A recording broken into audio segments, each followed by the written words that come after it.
ibu-ibu, saudara-saudara kaum muslimin rahimakumullah. Di dalam kehidupan kita sebagai seorang muslim, minimal 5 kali dalam sehari semalam kita mendengar seruan untuk mendirikan solat yang disebut azan. Ada kalimat menarik di dalam kalimat azan itu, yakni seruan hayya 'alal falah, marilah menuju kepada keberuntungan, marilah meraih kemenangan. Seruan ini adalah kecenderungan dari setiap manusia, apapun warna kulitnya. Artinya, setiap orang dalam hidup selalu ingin meraih dan mencari kemenangan. Kemenangan akan melahirkan kepuasan batin, dan kepuasan batin memberikan kebahagiaan. Sedangkan kekalahan melahirkan penderitaan batin, dan penderitaan batin menjerumuskan seseorang di dalam berbagai bentuk kerugian. Jikalau inilah seruan azan, maka masalahnya ialah apa yang menyebabkan kita meraih kemenangan. Al-Quranul Karim memberikan tuntunan dan ajaran kepada kita bahwa orang-orang yang memperoleh kemenangan itu tidak lain adalah orang-orang yang bertakwa. Hanyalah mereka yang bertakwa kepada Allah Subhanahu wa ta'ala pada akhirnya akan tampil sebagai pemenang. Lalu siapa orang yang bertakwa itu? Dijelaskan dalam awal-awal Al-Baqarah, orang yang bertakwa yang akan meraih kemenangan. Pertama, allazina yu'minuna bil ghaib, yaitu orang-orang yang beriman kepada yang gaib, percaya bahwa ada alam yang gaib, alam yang abstrak, alam yang tidak bisa dijangkau oleh salah satu daripada panca indera kita. Mereka percaya dan beriman kepada adanya malaikat, beriman kepada adanya iblis dan jin, beriman kepada adanya alam kubur, beriman kepada adanya alam mahsyar, beriman kepada adanya alam akhirat, beriman kepada adanya sorga dan neraka. Beriman bukan cuma sekedar beriman dalam ucapan bibir saja, tetapi beriman yang nilai iman itu mampu mewarnai gerak dan gaya hidupnya. Iman yang meresap sampai ke tulang sumsum, kemudian memberikan dampak positif di dalam kehidupan manusia. Alam, kita tahu, adalah sesuatu yang selain Allah, dan Allah bukanlah alam. Apapun namanya selain daripada Allah, itu adalah alam. Alam pada hakikatnya terbagi menjadi dua. Ada alam syahadah, alam nyata, alam konkret, alam yang bisa dijangkau oleh salah satu indera kita. Kemudian ada alam ghaib, alam yang tidak bisa dijangkau oleh panca indera kita, alam metafisika, alam abstrak, alam yang wajib kita imani keberadaannya. Kita percaya bahwa malaikat itu ada, kita percaya kepada jin, bahwa jin itu ada, kita percaya kepada adanya iblis dan setan. Bukan percaya kepada iblis dan setannya, percaya bahwa iblis dan setan itu ada.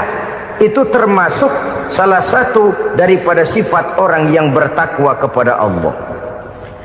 Saudara-saudara kaum muslimin rahimakumullah, kecenderungan pembangunan yang lebih bersifat materialistis biasanya menggeser aspek kehidupan rohani.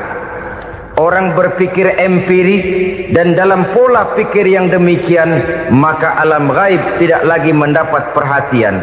Aspek kehidupan yang bersifat rohaniah malah mulai ditinggalkan. Akibatnya terjadilah kepincangan di dalam kehidupan kita. Pernah ada satu pengalaman pribadi dalam perjalanan kembali ke tanah air. Dalam pesawat di sebelah kanan saya duduklah seorang Jerman namanya Heiner Simonsen. Iseng saya ajak kenalan, saya ajak ngobrol, saya tanya dia. Saya bilang, Mas Heiner ini, kalau pesawat yang kita tumpangi ini jatuh ke bawah, kira-kira apa yang bakal terjadi, Mas? Dia bilang, kita semua akan mati. Begitu? Iya. Oke. Apa itu mati? Tanya saya. Dia bilang, untuk tahu apa itu mati, kita harus tahu lebih dahulu apa itu hidup. Saya pikir nih bule bisa ngomong juga. Baiklah kata saya. Apa hidup menurut Anda itu? Oh, hidup itu dia bilang, kalau seluruh anggota badan kita bekerja secara normal, paru-paru memompa darah secara normal, jantung berdetak secara normal, sel-sel tubuh bekerja secara fit, dan organisme tubuh hanya mau bekerja secara normal, dia bilang, kalau kita memberi makan yang cukup, menu yang teratur, dan gizi yang lengkap. Saya bilang, kesimpulannya apa, Ner? Dia jawab, hidup adalah dari tangan ke mulut. Life is from the hand to the mouth, kata dia. Hidup adalah dari tangan ke mulut. Jadi masalah hidup tidak lebih daripada masalah isi perut. Orang pergi pagi, pulang sore, peras keringat, banting tulang, perut yang dibelain. Saya bilang, you are wrong. Sampean salah, Ner. Kamu orang Islam bukan? Bukan. Pantas. Kenapa saya salah? Dia bilang, ya jelas salah. Salahnya di mana? Kamu ini manusia. Kalau hidup cuma dari tangan ke mulut, saya bilang, kambing di kampung saya juga begitu pikirannya, Ner. Itu kambing di kampung saya, asal perutnya kenyang, sudah hidup dia. Perkara besok bagaimana, lusa prospeknya macam mana, bulan depan ada apa, kambing nggak pernah mikir. Di kampung saya kambing juga pikirannya begitu. Kamu Kristen ya? Tadinya. Loh kok tadinya, lalu apa sekarang kamu ini? Dia bilang, sekarang saya netral. Saya tidak beragama, tapi saya percaya kepada Tuhan sebagai pencipta alam. Saya ingat benar dia bilang, I haven't any religious, but I believe to God as the creator of the world. Kenapa bisa netral begitu, Ner? Habis saya bingung katanya. Islam bilang Islam baik, Kristen bilang Kristen baik, Hindu Buddha bilang Hindu Buddha baik, semua agama baik. Saya netral sekalian, nggak beragama. Yang penting saya percaya kepada Tuhan. Saya bilang, Ner, kamu ini kayak orang mau beli celana, lalu bingung. Yang satu bilang Levi's bagus, yang satu bilang Blue Jean hebat, yang satu bilang Wool England hebat. Celana ini hebat, celana itu bagus, celana ini hebat. Semua celana bagus, kamu bingung. Akhirnya netral, tidak pakai celana. Itu juga salah. Saya pikir-pikir, kemudian saya melihat bahwa dua pola berpikir Heiner ini nampaknya sudah mulai menggejala di lingkungan masyarakat bangsa kita. Disadari atau tidak, secara jujur kita harus berkata, dua pola pemikiran Heiner ini mulai berkembang di tengah masyarakat bangsa kita. Pertama, pola pikir materialisme. Hidup adalah dari tangan ke mulut. Masalah hidup tidak lebih masalah isi perut. Itu yang perlu dibela, dan disitulah arti kehidupan. Pergi pagi, pulang sore, peras keringat, banting tulang untuk mempertahankan perut. Kalau sudah kemari cara orang berpikir, maka buat apa percaya kepada yang gaib? Untuk apa sholat? Untuk apa puasa? Untuk apa zakat? Untuk apa menghadiri majelis taklim? Tanpa kepercayaan kepada yang gaib, hidup berjalan menurut alur empiris dan materialis. Kalau sudah ke sana cara orang berpikir, biasanya orang lalu cenderung menghalalkan segala cara. Hanyalah orang yang percaya bahwa akhirat ada, hanyalah orang yang percaya bahwa alam kubur itu ada, hanyalah orang yang percaya bahwa malaikat itu ada, hidupnya akan lebih terarah dan terkendali. Karena kepercayaan kepada yang gaib, yang merupakan fase daripada kehidupan setelah hidup yang sekarang ini, mewarnai gerak pribadi seseorang di dalam dia melakukan kegiatan hidupnya. Pola berpikir materialisme, disadari atau tidak, mulai menggejala di lingkungan masyarakat bangsa kita. Hidup tidak lebih dari urusan tangan ke mulut, mulut ke tangan, tangan ke mulut. Asal perut sudah kenyang, hiduplah sudah. Perkara bagaimana prospek hari yang akan datang, bagaimana akhirat, tidak jadi persoalan. Ini yang oleh Nabi diperingatkan, ad-dunya sijnul mu'min wa jannatul kafir. Dunia adalah penjara bagi orang beriman dan surga bagi orang kafir. Dulu di zaman Belanda hadis ini pernah disalah tafsirkan, disalah artikan, digunakan sebagai senjata untuk mengkebiri dan membuat impoten umat Islam. Sudahlah umat Islam gak usah macam-macam, kata Belanda. Dunia ini kan penjara buat orang Islam, surga buat orang kafir. Di penjara jangan bertingkah.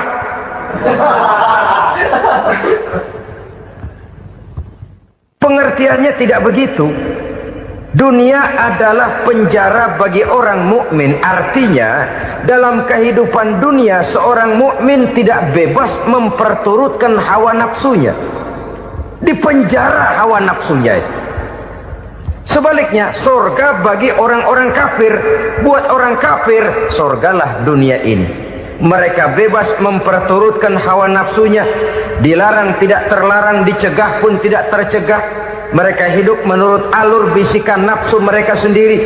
Kemudian bila ajal datang, maut merenggut nyawa, selesailah surganya sampai di situ. Maka bagi orang-orang yang tidak percaya kepada adanya akhirat, kepada adanya alam gaib, surganya sebatas umurnya. Sekali lagi, surganya sebatas umurnya. Bila umur selesai, ajal pun datang merenggut nyawa, selesailah sudah surganya sampai di situ. Alangkah pendeknya perjalanan orang-orang yang tidak percaya kepada alam gaib ini. Bagi kita mukmin, jikalau kita mampu memenjarakan hawa nafsu, kita bisa bahagia di dunia ini. Dan Islam memang tidak menyuruh kita sengsara di dunia. Raih dunia, kejar dunia, gapai dunia sebagai alat untuk mencapai kebahagiaan di akhirat nanti. Hidup adalah satu perjalanan panjang yang terbentang sejak kita terlahir dari alam rahim sampai kepada alam akhirat nanti. Andai kata kita gagal meraih kebahagiaan di dunia, toh kita masih punya akhirat. Tapi jangan jadi dalil yang melemahkan semangat. Biarin dah kita di dunia kebelangsak, yang penting akhirat. Akhirnya dunia benar-benar kebelangsak. Bagaimana dunia ini bisa kita raih, dan bagaimana meraih dunia untuk menunjang kepentingan akhirat nanti. Yang kedua, dari pikiran Heiner yang saya lihat menggejala di lingkungan masyarakat bangsa kita, timbulnya manusia-manusia netral. Seolah-olah Tuhan yes, agama no. Sama Tuhan percaya, agama ogah. Tuhan ngangguk, giliran agama godeng. Padahal hampir dalam setiap ayat dalam Quran, kata-kata amanu biasanya bergandeng dengan wa'amilus sholihat. Iman dan amal soleh. Ini sebagai isyarat Tuhan dan agama jangan pernah dipisah-pisah. Apabila kita bertuhan, maka kita harus beragama. Apabila kita beragama, maka agama itu harus bersumberkan dari Tuhan yang kita imani itu. Tidak mungkin kita pisah, Tuhan yes, agama no. Sama Tuhan percaya tapi agama bikin sendiri. Sembayangnya cukup bengong 2 jam madep mulon.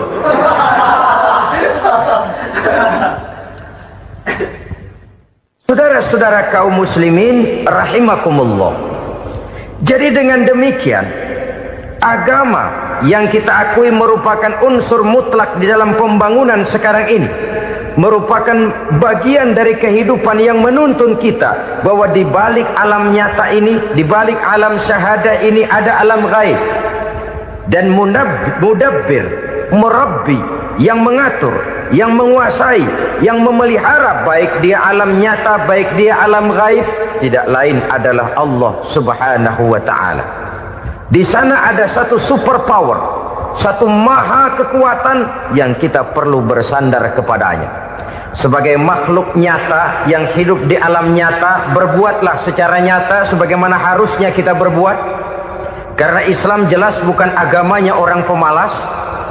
Islam jelas bukan agamanya orang yang mengajarkan setelah selesai sholat boleh duduk, nggelenggem ayam-ayam, ndelohom, menghitung bintang di langit sambil menunggu keajaiban. Tidak. Islam adalah agama yang mengajarkan apabila sholat sudah selesai kamu kerjakan, bertebaranlah di permukaan bumi, cari karunia Tuhanmu. Jangan hidup berpangku tangan menunggu keajaiban, karena hidup bukan undian. Jangan berharap untung besar tanpa mau peras keringat. Tapi di sebalik itu toh kita juga harus yakin bahwa di sisi usaha nyata yang kita lakukan ada satu super power, satu maha kekuatan gaib yang menentukan berhasil dan tidaknya usaha kita. Kepercayaan kepada hal semacam inilah yang mendorong kita untuk mempunyai sandaran vertikal, agar jikalau usaha ini berhasil, kita tidak lupa diri dan lupa daratan.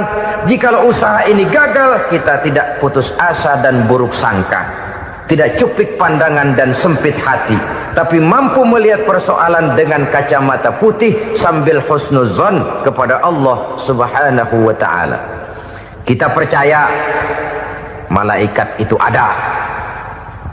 Ada yang namanya Raqib dan Atid, mengawasi gerak hidup kita sampai kepada gerak hati kita. Ini memberikan sugesti agar kita berhati-hati. Tidak sejengkal tanah pun kita bisa berlindung dari pengawasan Raqib dan Atid. Ada Munkar Nakir yang akan menyoal kita di alam kubur. Ada malaikat Malik, penjaga neraka. Ada malaikat Ridwan yang menjaga surga. Kita percaya kepada adanya jin, kita percaya kepada adanya setan, iblis. Percaya kepada adanya, bukan mempercayai si setan, si iblis lalu menjadikannya sebagai teman. Tidak. Percaya bahwa mereka itu ada dan merupakan makhluk Allah yang gaib, yang diciptakan Allah Azza wa Jalla. Kepercayaan kepada alam gaib memberikan motivasi terhadap gerak lahir manusia, sehingga dengan motivasi kepercayaan kepada yang gaib, gerak lahir jadi lebih terarah, jadi lebih terpelihara. Pernah seseorang bertanya, "Pak, apakah adanya akhirat bisa dibuktikan secara ilmiah?" Saya bilang tidak bisa, tidak bisa. Kenapa? Karena yang berangkat nggak pernah pulang kembali lagi. Kalau dia pulang kemari bisa kita tanya bagaimana enak di sono. Cuma secara moral saya katakan, lebih beruntung orang yang percaya kepada akhirat daripada yang tidak.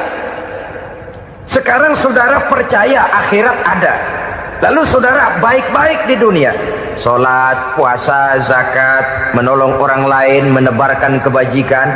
Saudara mati, andai kata akhirat tidak ada, toh dalam hidup saudara sudah berbuat baik. Paling tidak nama saudara akan dikenang sebagai orang baik. Sebaliknya, saudara percaya, kata saya, bahwa akhirat tidak ada, lalu hidup semau-maunya, tenggelam dalam maksiat dan munkarat, menentang Allah, tidak mau ruku dan sujud. Lalu saudara mati, kemudian akhirat ada. Ayo, mau apa? Bekal tidak punya. Jadi secara moral lebih beruntung orang yang percaya kepada adanya akhirat daripada yang tidak percaya. Dan itu alam gaib yang tidak bisa dibuktikan secara eksat. Jangankan untuk membuktikan seperti itu, dalam kehidupan sehari-hari saja yang kita rasakan tidak selalu berbentuk toh. Angin, bagaimana sih bentuknya angin? Kita tidak tahu. Merah, buktinya kalau dikerok merah. Yang merah itu kulit, yang kulit kita bukan anginnya. Sakit, rasa sakit itu ada, tapi bagaimana bentuk sakit kita nggak pernah tahu. Kalau kita makan cabai pedas, bagaimana bentuk pedas itu tidak ada, tapi rasa ada. Bentuk pedas hijau, cabenya bukan pedasnya. Tidak semua yang kita rasakan bisa kita gambarkan dalam bentuk yang konkret. Oleh karena itu, sekali lagi bahwa kepercayaan kepada alam yang gaib mampu memberikan satu sugesti yang menata kehidupan seseorang lebih lurus, lebih terarah, dan lebih terkendali.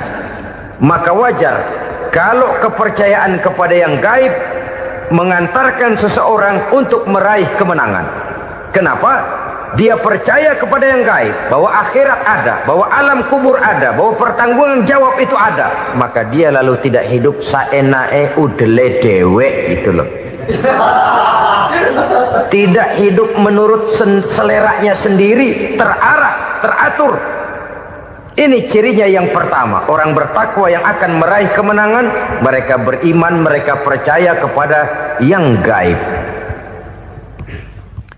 Bahkan hal-hal konkret saja selalu berangkat dari yang gaib. Saudara-saudara, para remaja, para pemuda sekarang ini tidak pernah tahu toh siapa yang akan jadi teman hidup saudara.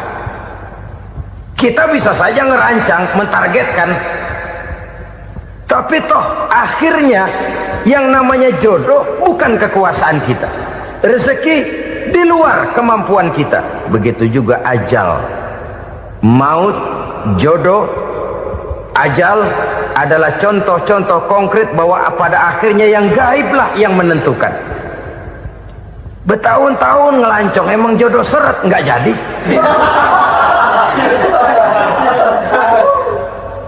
Begitu kenal baru setengah malam nginep ditangkap hansip kan?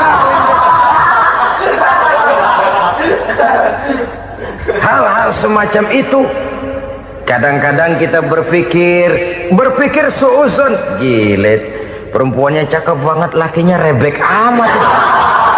Memang begitulah jodohnya. Memang begitulah jodohnya. Saudara hadirin ma'asyiral muslimin yang saya hormati, jadi hal-hal yang konkret saja kita yakini sepenuhnya ditentukan oleh satu superpower yang gaib itu tadi.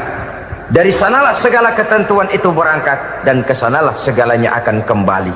Maka kepercayaan kepada yang gaib meluruskan gerak hidup seseorang dan itu akan mengantarkan dia kepada meraih kemenangan. Satu. Yang kedua, wa yuqimuna shalah.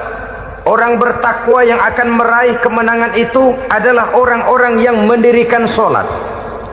Kenapa sholat mengantarkan orang untuk meraih kemenangan? Yang jelas, inna sholata tanha anil fahsya'i wal munkar. Sholat mampu mencegah manusia dari perbuatan keji dan munkar. Banyak filsafat hidup yang terkandung di dalam sholat ini. Sejak kita wudhu sampai kita menghadap ke arah kiblat, sampai kita melakukan gerak-gerak sholat, bacaan-bacaan yang ada di dalam sholat, lalu sampai kepada mengucapkan salam. Banyak filsafat hidup yang terkandung di dalam sholat. Umpamanya saja, setelah takbiratul ihram mulai kita dengan sholat dalam posisi berdiri, diajarkan dalam kitab-kitab fikih agar kita melihat ke arah tempat sujud. Ini kan filsafat kehidupan. Kalau kamu sholat dalam posisi berdiri, lihat tempat sujud. Jangan sholat mata jelalatan, sebab nanti bisa mengurangi kekhusyuan. Jadi wajar kalau yang dikatakan bahwa yang paling afdol adalah shaf yang di depan. Kenapa? Secara harfiah pengertiannya akan lebih mengundang kekhusyuan. Kenapa? Kalau kita di shaf paling depan, di masjid umpamanya paling banter kita lihat tembok. Tapi kalau kita shaf di tengah atau di belakang, orang-orang di depan kita pun akan kelihatan. Yang bajunya loreng, yang bajunya genggang, yang bajunya macam-macam. Kita lihat, kadang-kadang kita pikirin, ada yang bajunya bolong. Kita sholat tapi dalam hati, nih orang bajunya robek yang nggak tahu apa. Ada saja hal-hal yang mengusik kekhusyuan kita. Oleh Oleh sebab itu diajarkan dalam posisi berdiri, lihat, arahkan pandangan matamu kepada tempat sujud. Ini kan filsafat kehidupan. Maksudnya apa? Kalau lagi diri, lihat dong tempat sujud. Kalau udah di atas, ingat dong sama yang bawah. Kalau sudah tinggi, ingat dong dari mana kamu berangkat. Kalau sudah berkuasa, bantu dong yang lemah. Kalau sudah kaya, santuni dong yang miskin. Kalau sudah alim, bimbing dong yang awam. Ini filsafat kehidupan. Dalam posisi berdiri, kau lihat tempat sujud. Ini akan melahirkan kepekaan sosial, di mana seseorang mau tahu kepada orang lainnya. Bagaimanapun kaya kita, tinggi pangkat dan jabatan kita, jikalau hidup hanya untuk kepentingan perut sendiri saja, rasanya belum membawa manfaat di dalam kehidupan kita. Tapi efek yang tertinggi sesungguhnya, solat mencegah manusia dari perbuatan keji dan munkar. Perbuatan keji dan munkar, walaupun kelihatannya mendatangkan uang, membawa keuntungan, tapi itu keuntungan semu, keuntungan sementara. Dengan menipu orang lain kita bisa dapat untung, tapi tidak membawa berkah. Dan itu adalah kerugian besar dalam kehidupan kita. Maka untuk meraih kemenangan, harus dimulai dengan membentuk kepribadian yang tegar, memiliki sandaran vertikal yang langsung kepada Allah Subhanahu wa ta'ala. Dan itu hanya bisa kita tempuh melalui jalur ibadah formal yang sudah ditentukan Allah, yakni solat yang 5 waktu. Untuk memperkuat itu, ada solat-solat sunnah, rawatib, nawafil, sebagai terminal-terminal kontrol cadangan untuk memelihara stabilitas temperatur batin di dalam kita berhubungan dengan zat yang maha gaib, yaitu Allah Subhanahu wa ta'ala. Orang sering bertanya, Pak, itu tetangga saya nggak sholat, duitnya nggak habis-habis, Pak. Nggak sholat tapi mobilnya tambah terus. Nggak sholat tapi usahanya makin maju. Tapi di sisi lain ada orang yang rajin sholat, rezekinya butak bener. Anaknya mana kurus, mana korengan. Saudara hadirin ma'asyiral muslimin rahimakumullah. Harus saya katakan bahwa solat memang bukan untuk cari duit. Solat adalah sandaran vertikal kita kepada Allah. Sedangkan soal rezeki itu berkaitan dengan sifat Allah maha pengasih dan maha penyayang. Allah maha pengasih, siapapun dikasih kalau mau usaha. Allah maha penyayang, tidak semua orang disayang oleh Allah Azza wa Jalla. Dan belum tentu banyak harta itu merupakan nikmat. Mungkin juga istidraj. Artinya istidraj itu dikasih tapi diambulin, kalau bahasa Betawinya itu. Dikasih tapi diambulin, itu bukan merupakan nikmat sesungguhnya, lebih merupakan azab dari Allah Subhanahu wa ta'ala.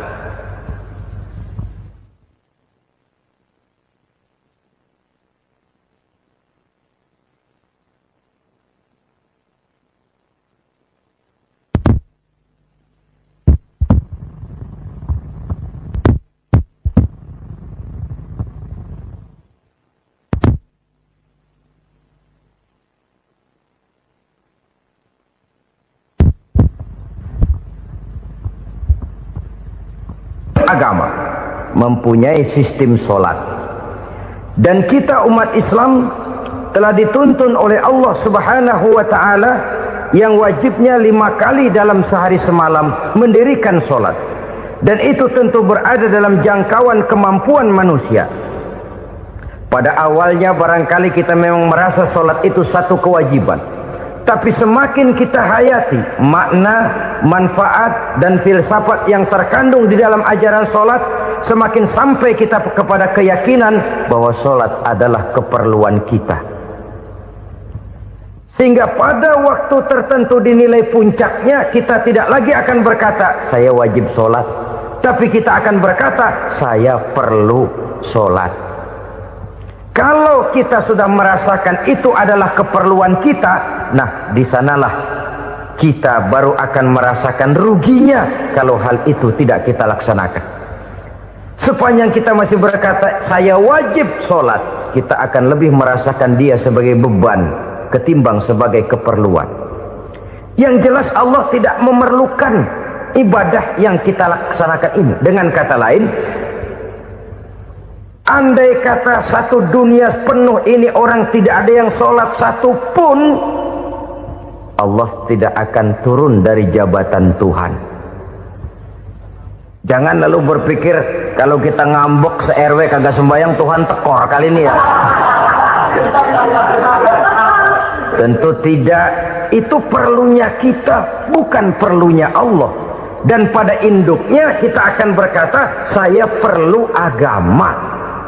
Kalau secara induk kita sudah memerlukan agama, maka konsep-konsep yang ada di dalam ajaran agama itu pun adalah juga merupakan keperluan kita. Baik dia bernama sholat, baik dia bernama puasa, baik dia bernama zakat, baik dia bernama haji, seluruhnya adalah keperluan kita.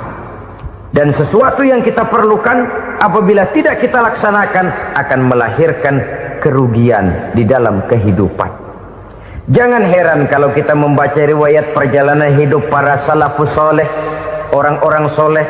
Ada yang tahajud sampai 100 rakaat, ada yang sholat malam kakinya sampai bengkak. Kita sekalinya bengkak biri-biri. Ada yang sholat membaca surah dalam Al-Quran sampai khotam Quran. Kok mau? Mereka sudah merasakan itu keperluan. Itu saja soalnya. Suatu saat pun jikalau kita merasa bahwa itu keperluan saya, kita pun akan melaksanakan seperti itu. Keperluan saya dalam kehidupan. Inilah yang kedua. Yang ketiga, orang bertakwa yang akan meraih kemenangan itu, wa mimma razaqnahum yunfikun. Mereka membelanjakan sebagian daripada rezeki yang diberikan Allah kepada mereka. Mereka infakkan di jalan Allah. Ada satu dialog menarik. Satu hari seorang anak muda bertemu dengan seorang kakek-kakek yang sudah dikenalnya baik. Bertanyalah anak muda ini, "Kek, umur kakek berapa tahun?" 15 tahun, kata si kakek. "Anak kakek berapa orang?" 1. "Harta kakek berapa banyak?" 15 juta. Si anak muda ini bengong. Lalu protes, "Kok kakek bohongin saya?" "Kenapa?" "Saya tahu umur kakek 70 tahun. Kenapa ngaku 15? Saya tahu anak kakek 5. Kenapa bilang 1? Saya tahu kakek miliuner, miliaran uang kakek. Kenapa ngaku cuma 15 juta? Begini, kata si kakek tadi. Benar, umur saya 70 tahun. Tapi dari umur yang 70 tahun itu baru 15 tahun terakhir ini saya merasakan ibadah kepada Allah. Meninggalkan maksiat, jauh dari segala macam munkarat. Maka yang 15 tahun inilah yang benar-benar saya rasakan sebagai umur saya. Benar anak saya 5, tapi yang 4 susah diatur. Cuman 1 rasanya nih yang bakal jadi si buah hati belahan jantung berlanjut cerita penerus sejarah. Cuma 1 ini yang saya harapkan, yang akan jadi anak soleh, yang akan membuat saya menerima pensiunan pahala. Kalau yang 4 apek dah, nggak ada harapan. Yang 1 nyekek botol melulu. Oh begitu, iya. Lalu kenapa kakek bilang harta kakek cuma 15 juta padahal saya tahu kakek uangnya miliaran, depositonya banyak? Ya karena 15 juta itulah yang saya ingat yang pernah saya belanjakan di jalan Allah. Saya merasa itulah harta saya yang sebenarnya. Yang miliaran yang saya simpan di bank kelak kalau satu saat saya mati akan jadi rebutan di antara anak-anak saya. Iya kalau anak saya soleh kayak yang 1 ini. Kalau yang 4 tadi udah tulen dia bakal berantem dah berebut tuh. Jadi 15 juta yang saya belanjakan di jalan Allah inilah yang saya merasakan benar-benar harta saya yang sesungguhnya. Dialog ini patut menjadi bahan renungan kita bersama. Diberikan kita umur 40, 50, 60, 70, 80. Berapa tahun dari umur yang diberikan itu yang jalan mulus, yang kita gunakan untuk melaksanakan ibadah? Banyak harta kita simpan di bank, di lemari, di dompet, di tas. Tapi berapa yang sudah kita depositokan di jalan Allah yang akan menemani kita di hari kita kembali nanti? Maka orang bertakwa yang akan meraih kemenangan, wa mimma razaqnahum yunfikun, mereka membelanjakan sebagian dari rezeki yang diberikan Allah di jalan Allah Subhanahu wa ta'ala. Ma'asyiral muslimin rahimakumullah, zahirnya memang kita memberikan kepada orang lain, tapi hakikatnya kita menyimpan untuk diri kita sendiri. Kita memberikan kepada yatim piatu 25.000. Zahirnya kita memberikan si yatim, hakikatnya kan kita cuma nyimpan. Saya berikan, titip kepadamu, ini untuk saya di akhirat. Kau boleh belikan baju, kau boleh belikan untukmu makan, kau boleh bayarkan sekolahmu. Ini untuk saya. Hakikatnya kita nyumbang masjid 1 juta, zahirnya kita berikan kepada panitia masjid, tapi hakikatnya kan cuma titip. Titip 1 juta ya, untuk saya di alam kubur nanti. Silahkan kau boleh belikan semen, ini uang, belikan besi, belikan pasir. Saya cuma sekedar titip untuk kepentingan saya. Hakikatnya kita cuma sekedar menitip. Sebagaimanapun pada hakikatnya, apapun yang kita miliki dalam kehidupan kan cuma sekedar hak guna pakai, bukan hak milik mutlak. Harta kita, rumah kita, kendaraan kita, kebun kita, pabrik kita, hak guna pakai saja. Hak milik mutlak cuma untuk Allah Subhanahu wa ta'ala. Saudara-saudara kaum muslimin rahimakumullah, ini yang ketiga. Kemudian yang keempat, orang-orang bertakwa yang akan meraih kemenangan, allazina yu'minuna bima unzila ilaika, mereka yang beriman, mereka yang percaya kepada apa yang telah diturunkan kepadamu Muhammad, ay Al-Quran, yakni Al-Quranul Karim. Setelah percaya kepada yang gaib, mendirikan solat, kemudian menginfakkan sebagian dari rezeki yang diberikan Allah, mereka juga lalu percaya kepada yang diturunkan terhadap Nabi, yaitu tidak lain Al-Quranul Karim. Sekali lagi di sini, percaya bukan hanya sekedar percaya saja, tetapi percaya lalu menjadikan Al-Quran itu sebagai pedoman hidup. Sebab memang Al-Quran itu adalah GBHM, garis-garis besar haluan muslim. Apa yang harus kita lakukan, apa yang harus tidak kita lakukan, bagaimana mestinya kita bertingkah laku dan berbuat, seluruhnya tercantum di dalam Al-Quranul Karim. Itu sebabnya ketika satu hari Aisyah ditanya bagaimana akhlak Rasul, beliau menjawab, kana Rasulullah sallallahu alaihi wasallam khuluquhul Quran. Akhlak daripada Rasulullah tidak lain adalah Al-Quran. Jawaban simpel ini memberikan gambaran bahwa keseluruhan daripada konsepsi Quran sudah diterjemahkan dalam kehidupan Rasulullah sallallahu alaihi wasallam. Karena kita tahu akhlak adalah keseluruhan dari gerak hidup manusia.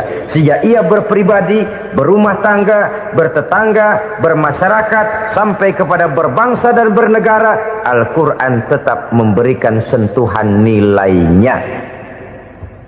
Oleh karenanya, orang-orang yang bertakwa adalah orang-orang yang menjadikan Al-Quran sebagai pedoman dalam kehidupannya. Dan kita yakini Al-Quran diturunkan kepada Nabi Muhammad bukan merupakan produk Nabi Muhammad.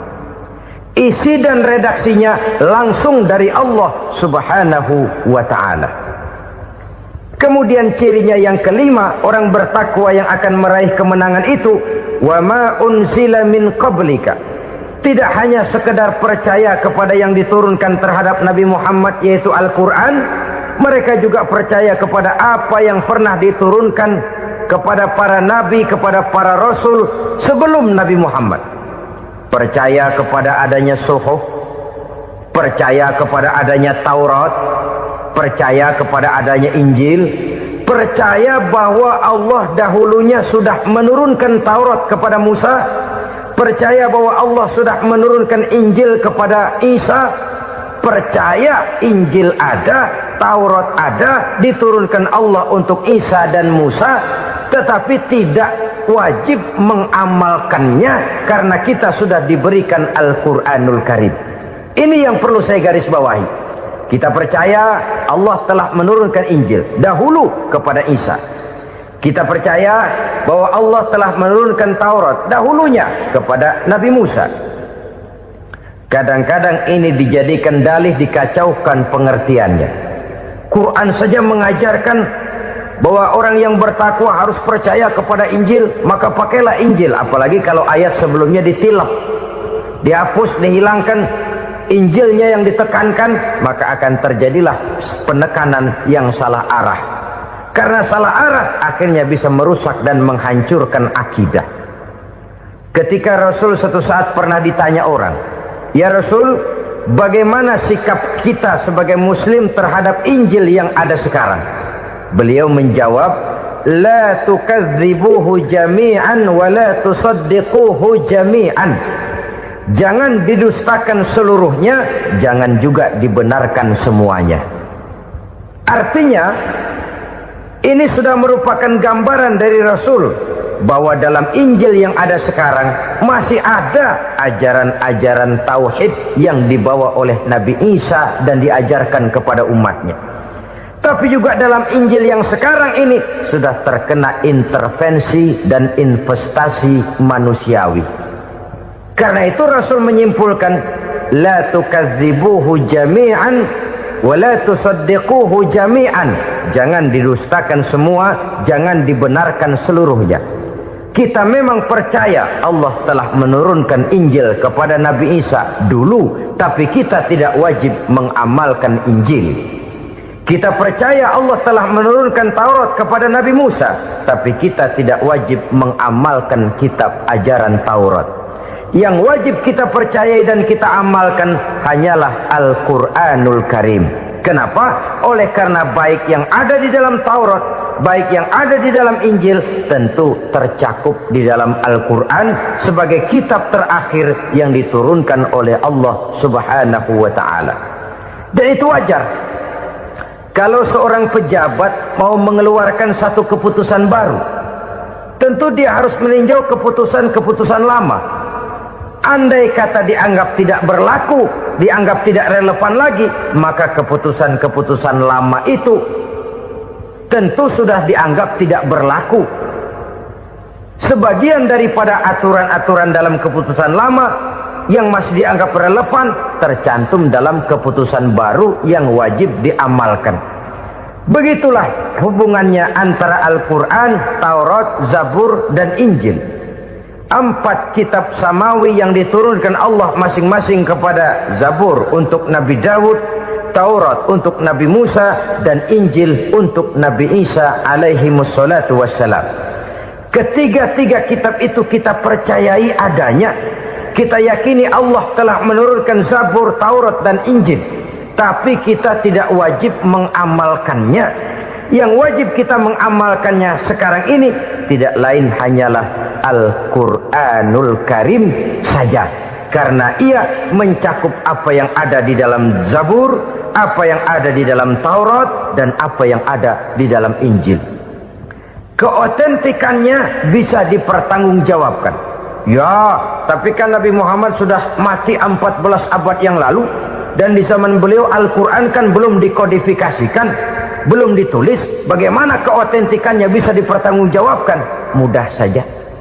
Allah berjanji, "Inna nahnu nazzalna dzikra wa inna lahu lahafizun."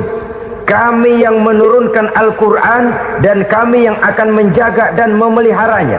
Allah turunkan Quran, Allah menjaganya. Bagaimana cara Allah menjaga Al-Quran itu? Banyaknya orang-orang yang hafaz Al-Quran. Hafaz Al-Quran. 30 juz, 114 surah, 6.666 ayat. Sehingga jangankan satu kata, jangankan satu ayat, satu kalimat saja berubah sudah akan timbul reaksi dan mudah dimengerti. Kenapa? Banyak orang-orang yang hafaz Al-Quran. Sedangkan pada setiap akhir tahun biasanya malaikat Jibril selalu mengadakan checking terhadap ayat-ayat yang diturunkan pada waktu itu. Di zaman Nabi sendiri sudah ada usaha kodifikasi. Dan yang lebih luar biasa lagi, sampai hari ini tidak seorang pun mampu membuat satu ayat saja semacam Al-Quran. Ke bahasa manapun dia diterjemahkan, naskah aslinya tetap ikut. Rujukan dasarnya tetap ada. Berdasarkan itu, maka tidak mungkin terjadi penyelewengan terhadap atau pemalsuan terhadap ayat-ayat Al-Quranul Karim. Kesuciannya, keotentikannya, kemurniannya bisa dipertanggungjawabkan. Ma'asyiral muslimin rahimakumullah. Oleh karenanya, konsepsi dasar daripada ajaran Islam ini memang tidak lain adalah Al-Quran dan Sunnah. Isi daripada agama Islam yang merupakan iman, Islam dan ihsan, konsepsi dasarnya tidak lain adalah Al-Quran dan Sunnah Rasulullah Sallallahu Alaihi Wasallam. Maka yang kita perlukan sekarang ini adalah terjemahan Al-Quran di dalam kehidupan kita. Dengan demikian, maka gaya kehidupan yang lebih Qurani itulah yang kita dambakan. Kita perlu memang terjemahan Quran dalam bahasa Inggris, dalam bahasa Belanda, dalam bahasa Jepang, tapi yang lebih kita perlukan adalah terjemahan Quran di dalam kehidupan kita. Konsekuen, tidak memanipulasi, ringan sama kita jinjing, berat sama kita pikul. Jangan kalau lempengan ayat Quran tuh kira-kira enak diamalin, keras teriakan kita. Giliran kira-kira ayat Quran itu mukul kepala kita sendiri, diam kita. Itu ciri yang pernah disindir Allah dalam awal-awal Baqarah juga. Ciri beragamanya orang yang munafik. Kullama adha'a lahum masyawfi, kata Allah. Wa iza azlama alaihim qamu. Apabila terang mereka jalan, apabila gelap mereka berhenti. Artinya, kalau kira-kira di Islam nguntungin, rame-rame pada teriak Islam. Tapi ketika diminta untuk berjuang, ketika dituntut untuk berkorban, rame-rame mengundurkan diri. Nasib agama tidak ubahnya seperti daun pisang yang dikait orang di tepi jalan lantaran tak berpayung di ketika hari hujan. Manakala hujan usailah sudah, daun itu pun dicampakkan di tepi jalan, diinjak pula orang nan lalu. Artinya, orang menjadikan agama cuma sebagai lipstick, decoration only, tidak konsekuen. Hanya pada saat-saat kelihatannya Islam membawa keuntungan, rame-rame orang teriak-teriak tentang Islam. Tapi jikalau diminta berjuang, jikalau dituntut untuk berkorban, biasanya rame-rame juga mengundurkan diri. Jangan heran kalau mayoritas hitungan kita, tapi minoritas peranan kita. Kuantitas kita dalam jumlah, tapi dalam kualitas kita lebih sering jadi penonton daripada jadi pemain. Padahal itu sangat tidak boleh terjadi. Umat Islam di Indonesia harus bangkit. Umat Islam di Indonesia harus sadar akan keberadaannya. Tidak boleh hanya jadi penonton berpangku tangan. Karena memang agama kita juga mengajarkan untuk konsekuen di dalam menjabarkan ajaran-ajaran daripada agama kita. Kita sering jatuh menjadi umat yang lemah oleh karena kita ini tidak pandai menggalang kebersamaan yang diakibatkan tidak konsekuennya kita. Diistilahkan bahwa umat Islam di dalam menggalang kebersamaannya itu harus seperti orang main sepak bola. Saudara-saudara kan tahu orang main sepak bola itu. Orang main sepak bola, kalau pertandingan belum dimulai sih silakan saja kumpul di luar lapangan, atur strategi yang baik. Tapi kalau pertandingan sudah dimulai, turun ke lapangan hijau, jangan kumpul terus. Ada sepak bola gotong royong. mundur rame-rame, depan ke depan kumpul melulu mainnya. Kalah. Orang main sepak bola itu ya harus ada penyerang tengah, harus ada penjaga gawang, harus ada strikernya, harus ada kiri luarnya, kanan dalamnya yang jadi backnya. Posisi boleh bermacam-macam, tapi yang penting saling ngoper untuk menggolkan gawang lawan. Begitulah umat Islam ini. Boleh ada yang jadi pejabat, boleh ada yang jadi pengusaha, boleh ada yang jadi petani, silakan ada yang jadi seniman, ada yang jadi penyair, ada yang jadi artis sekalipun. Tapi kalau sudah berhasil menguasai bola, jangan lupa operannya. Operan itu yang langka. Kita ini muslim kadang-kadang kalau sudah memegang menguasai bola, kalau belum mau mampus, belum mau ngoper. Nanti kalau sudah nggak punya bola, baru mau ngoper. Kalau sudah dengar-dengar mau dekat pensiun, baru mau jihad, baru mau berjuang, baru mau ngurus pesantren. Tanda tangan sudah tidak laku, memo sudah tidak dihargai, baru mau berjuang. Kemarin kemana mas? Kita tidak pandai memanfaatkan posisi. Dengan kata lain, kalau kembali kepada persoalan kita, konsekuensi kita terhadap agama yang kita anut ini belum ideal. Kita masih lebih sering berislam ini pada saat-saat yang menurut perhitungan kita membawa keuntungan. Tapi kalau diminta berjuang, dituntut berkorban, yang itu pun hakikatnya adalah untuk kepentingan kita juga. Allah tidak pernah menuntut kita untuk jihad bagi kepentingan Allah, itu tidak.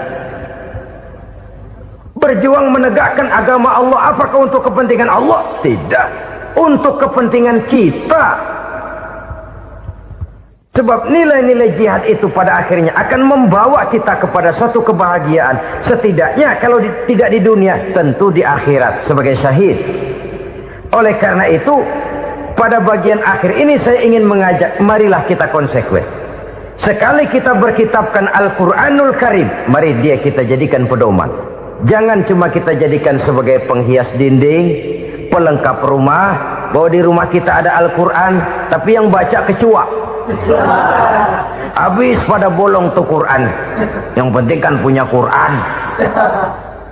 Ditaruh di pintu rumah. Biar apa? Biar kuntilanak kagak masuk katanya.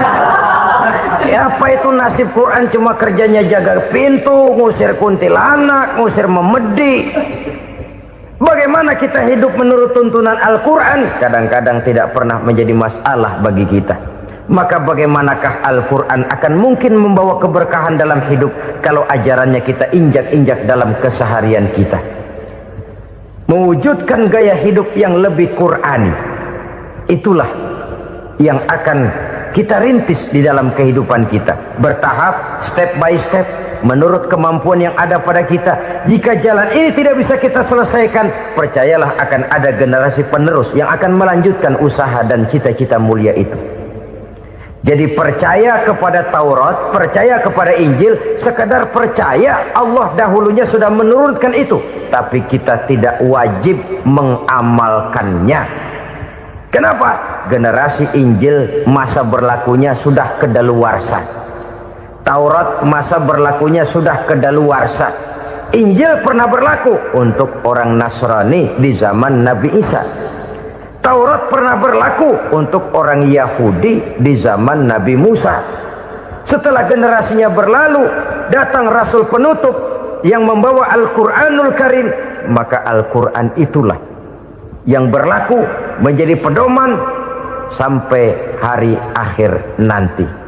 Jangan jauh dari Al-Quran, karena apabila ini kita lakukan, maka kita akan kembali kepada satu gaya hidup yang jauh dari tuntunan agama, dan itu artinya kita akan semakin jauh untuk meraih kemenangan.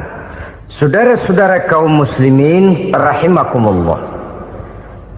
Yang keenam, yang terakhir, orang-orang bertakwa yang akan meraih kemenangan itu wabil akhirati hum yuqinun.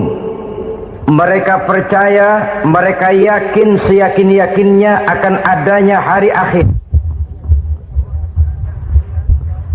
di mana seseorang akan mempertanggungjawabkan seluruh perbuatannya di dalam hidup ini. Dan tidak ada satu perbuatan yang bagaimana kecilnya sekalipun yang tersembunyi dalam pandangan manusia yang tidak akan dibukakan persoalannya di mahkamah Qadi Rabbul Jalil di akhirat nanti. Itulah sebabnya maka percaya kepada akhirat disebut secara khusus. Padahal di awal tadi sudah dijelaskan yu'minuna bil ghaib, percaya kepada alam gaib, dan alam gaib ini termasuk akhirat. Kenapa pada bagian akhir disebut lagi akhirat? Karena ternyata bahwa kepercayaan kepada adanya akhirat merupakan induk dari kepercayaan terhadap adanya malaikat, setan, jin dan lain sebagainya, dan akan lebih memberikan sugesti dalam kehidupan manusia untuk meluruskan gerak hidupnya. Jikalau satu saat tergerak hati akan berbuat kejahatan, ingin mencuri, sadarlah, awas ada akhirat. Sebab kalau kita cuma teriak awas ada polisi, itu cuma tertunda sementara. Begitu polisi meleng, embat.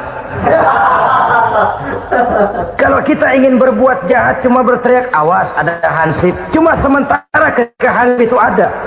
Tapi kalau ceritanya awas ada akhirat, mau menyeleweng awas ada akhirat, mau berjudi awas ada akhirat, mau mencuri awas ada akhirat. Keyakinan yang akan meluruskan gerak hidup manusia sehingga gerak itu jadi lebih terarah dan terkontrol, tidak merugikan baik diri sendiri, lebih-lebih orang lain. Ternyata bahwa kepercayaan kepadanya adanya hari akhirat sanggup menjadi sumber daya kontrol dari kehidupan manusia sehingga ia tidak terjebak dalam perbuatan maksiat dan munkarat. Saudara-saudara kaum muslimin, inilah saja yang kita bicarakan pada pertemuan kali ini. Semoga Allah Subhanahu wa taala memberikan kekuatan zahir dan batin kepada kita untuk dapat meraih kemenangan dengan beriman kepada yang gaib, mendirikan solat, membelanjakan sebagian dari rezeki yang diberikan Allah, percaya kepada Al-Quran, beriman kepada kitab-kitab yang diturunkan sebelum Al-Quran, lalu meyakini adanya hari akhirat. Terima kasih atas segala perhatian, mohon maaf atas segala kekurangan. Usikum wa nafsi bitaqwallah. Wassalamu alaikum warahmatullahi wabarakatuh.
Iya.